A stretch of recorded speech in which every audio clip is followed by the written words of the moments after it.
আজকে আপনাদেরকে দেখাবো কিভাবে সার্বিয়ার ওয়ার্ক পারমিট অনলাইনে চেক করবেন। অনেকে আমাকে মেসেজ দিয়েছেন এবং কমেন্ট করেছেন যে সার্বিয়ার ওয়ার্ক পারমিট কিভাবে চেক করবেন, এবং নানান গ্রুপেও আমি দেখলাম যে এই সার্বিয়ার ওয়ার্ক পারমিট আপনি চেক করতে চাইতেছেন অনেকে। এটা আপনারা নিজে নিজে কিভাবে চেক করবেন সেটাই আজকে আপনাদেরকে প্রথম থেকে শেষ পর্যন্ত দেখাবো। আশা করি শেষ পর্যন্ত আমাদের সাথেই থাকবেন। এখন আর সেই দিন নাই যে একটা কাগজ ধরায় দিয়াম এখন মানুষদের কাছ থেকে টাকা হাতায় নিব। এখন অনলাইনের যুগ। এখন আপনারা ভিসাও চেক করতে পারবেন অনলাইনে, ঠিক আপনারা এই ওয়ার্ক পারমিটও আপনারা অনলাইনে চেক করতে পারবেন। চলুন শুরু করা যাক। সার্বিয়ার ডকুমেন্টস 3 ধরনের হয়ে থাকে। আপনাদেরকে এই যে এমন একটা দিতে পারে, তারপর এটাও দিতে পারে, তারপর এই এই এই ডকুমেন্টসও দিতে পারে। এইগুলোর মধ্যে যে কোনোটাই আপনি পান না কেন, ওই কাগজের ডকুমেন্টসের মধ্যে আর কি ওই রেজিস্ট্রেশন নাম্বার কিংবা এমবি নাম্বার থাকে। ওই নাম্বার দিয়ে আর কি আপনি অনলাইনে এই পারমিটগুলো আপনি চেক করতে পারবেন। সেটাই দেখাবো এখন। প্রথমে আপনি এই ওয়েবসাইটে যাবেন। এই ওয়েবসাইটটার লিঙ্ক আমি কমেন্টে দিয়ে দিব। কমেন্টের প্রথম পিন কমেন্টে দিয়ে দিব। সেখান থেকে আপনি ওই লিঙ্কে ক্লিক করলে আপনি এই ওয়েবসাইটে চলে আসবেন। এই ওয়েবসাইটে চলে আসার পর আপনার ওই ওয়ার্ক পারমিটের মধ্যে আপনার ওই কোম্পানির নাম থাকবে, কিংবা রেজিস্ট্রেশন নাম্বারও হয়ে থাকতে পারে, কিংবা এমবি নাম্বার, কিংবা পিআইবি নাম্বারও হয়ে থাকতে পারে।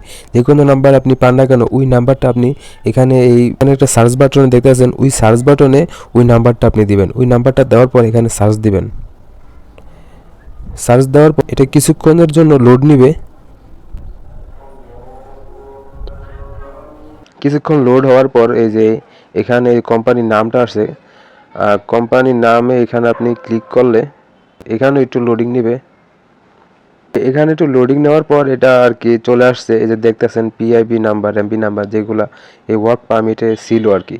এটা মূলত সার্বিয়ার ওয়েবসাইট, সেজন্য সার্বিয়ার ল্যাঙ্গুয়েজে আছে। এটা আপনি যে এটা ইংলিশ কিভাবে করবেন, আপনি এখানে উপরে এখানে ক্লিক করবেন। ক্লিক করার পর এই যে নিচে দেখতেছেন যে ট্রান্সলেটারে এখানে ক্লিক করলে এটা আর কি ইংলিশ, বাংলা আছে, এটা বাংলাও করতে পারেন। আপনারা চাইলে আপনারা এটা ইংলিশও করতে পারেন। এখানে বাংলা আমি সিলেক্ট করে রাখছিলাম, এটা আমি এখন ইংলিশ করলাম। ইংলিশ করলে এখানে এই যে পিআইবি নাম্বার এটা আছে, যেটা আপনার ওই ডকুমেন্টসে থাকবে। এমবি নাম্বার এটাও ডকুমেন্টসে থাকবে। তারপরে এই যে ডেট অফ এস্টাবলিশমেন্ট, এটা আর কি ওই কোম্পানিটা কবে আর কি এই এস্টাবলিশ হয়েছে, এটা 2022-এ এস্টাবলিশ হয়েছে। তারপর নিচে গেলে আরও সবগুলো আর কি আরও ডিটেলস আপনি পাবেন। এই যে তাদের নাম্বার দেওয়া আছে, টেলিফোন নাম্বার দেওয়া আছে, তারপর তাদের কোম্পানির জিমেল দেওয়া আছে, তারপর ওনারের নাম লেখা আছে এখানে, তারপরে যে কোম্পানির পুরো নাম আছে এখানে, তারপরে যে রেজিস্ট্রেশন এগুলোর নাম্বার আছে।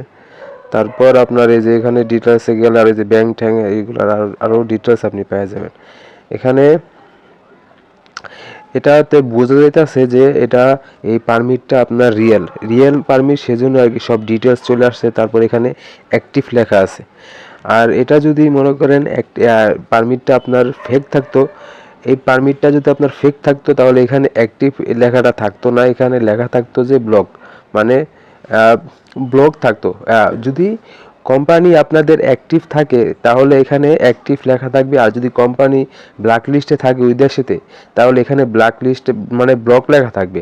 আর যদি মনে করেন আপনার কোম্পানি এই নামে আর পারমিটও ফেক, তাহলে আপনার ওই নাম্বার দেওয়া সার্চ দিলে আপনি কিছুই পাবেন না। মানে ওই একটা ওই মনে করেন যে ফেক ডকুমেন্টস, যে উল্টাপাল্টা নাম্বার দিয়ে একটা ডকুমেন্টস আপনাকে ধরাই দেবে, ওই নাম্বার এখানে যদি সার্চ দেন তাহলে ওই নামে আপনার কিছুই পাবেন না। কিছু যদি না পান তাহলে ওইটাই আপনার ফেক। আর যদি সার্চ দিয়ে যদি এখানে ব্লক লেখা থাকে তাহলে ভাববেন যে কোম্পানি ব্ল্যাক লিস্টে পড়ছে। এটা আপনার এটা একটা ঝুঁকিপূর্ণ পারমিট, কারণ এই পারমিটে যদি আপনি ভিসা পান, তারপর আপনার ওই দেশে যদি যান তাহলে ওই দেশের কোম্পানি যদি আপনাকে আবার রিসিভ না করতে পারে তাহলে আবার ওই এয়ারপোর্ট থেকে আপনাকে ফেরত পাঠিয়ে দেবে। কারণ একটা কোম্পানি যদি ব্ল্যাক লিস্টে থাকে তাহলে ওই কোম্পানি মূলত মানুষ রিসিভ করতে পারে না এয়ারপোর্ট থেকে। সেজন্য আর কি এজেন্সির সাথে আপনারা বোঝাপড়া করে নেবেন আগে থেকে। আর এই কোম্পানির পারমিট আপনারা এই অনলাইনে চেক না করা পর্যন্ত আপনারা সেকেন্ড পেমেন্ট দিবেন না। মানে পারমিটের পরে যে একটা পেমেন্ট চায় তারা পারমিট দিয়া, সেটা আপনারা যদি আপনাদের কোম্পানি ঠিক থাকে, আপনার পারমিট ঠিক থাকে, তারপর আপনি সেকেন্ড পেমেন্ট দিবেন।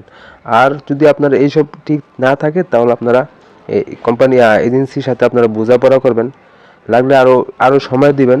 আজকের ভিডিও এই পর্যন্তই। আশা করি নতুন নতুন ভিডিও আপডেট পাওয়ার জন্য আমাদের চ্যানেলের সাথেই থাকবেন এবং আমার চ্যানেলটা সাবস্ক্রাইব করবেন। ধন্যবাদ সবাইকে। আসসালামু আলাইকুম।